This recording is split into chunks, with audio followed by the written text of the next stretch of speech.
Hey everyone, welcome to episode 4 of the D12 build. Today I'm going to be going through the removal of the bed and the cab.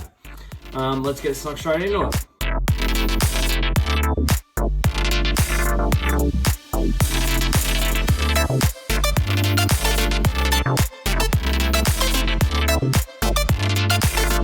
Okay, so welcome to the next episode where I'll show you how to remove the cab and the bed.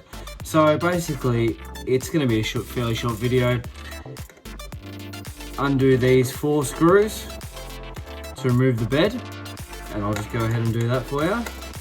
Now, probably something good to remind you as well is to remove the battery before you do this, because it will be attached to the cable, and you don't want to damage that cable.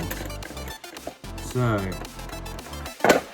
there you go, easy as that. So now the 4 screws are still in here. I'll just quickly pop them out, keep them together. Now for the cab, this is where, that's where your battery would have been plugged in, so that's why you take it out, otherwise it's going to fall and pull this cable. So now for the cab, you'll have to take out this screw here and this screw here, and the cab will just come straight off. But I'll show you in a sec. There is a cable where you'll have to unplug for the front lights, so I'll show you that in a second. So you push this clip back with your thumb here, and then you sort of give it a bit of a wiggle.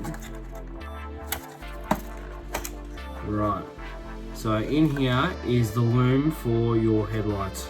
So you'll be unplugging that, and there you have it. 1 cab and tub removed. Give us a like, follow, subscribe to see some more future videos where I'll be removing the motor, speed controller, ESC, changing the wheels. I've got all sorts of goodies for this thing. Thanks a lot guys for watching, see ya.